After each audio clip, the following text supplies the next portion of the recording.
L'une des forces du SARS-CoV-2 est sa capacité à se propager avant que le patient ne présente des symptômes.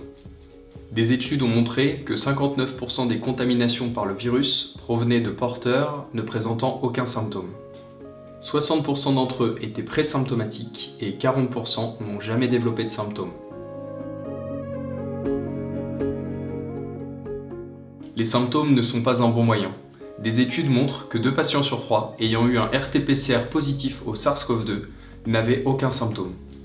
Des tests effectués sur des équipes sportives en Europe ont aussi révélé que plus de la moitié des patients ayant une charge virale faible au moment du test ont développé des quantités plus élevées de virus par la suite. Pour lutter contre cette pandémie, nous avons besoin d'un test fiable et précis pour détecter les porteurs n'ayant pas de symptômes et ceux ayant une faible charge virale en début d'infection. Ceci est très important car ces 2 groupes de personnes sont des personnes contagieuses pour leur entourage. Le test rapide antigénique n'est pas assez sensible pour détecter les personnes sans symptômes et avec une faible charge virale. En effet, nous savons qu'une personne sur 2 détectée positive en RT-PCR n'est pas détectée par un test antigénique, et tout particulièrement chez les personnes asymptomatiques.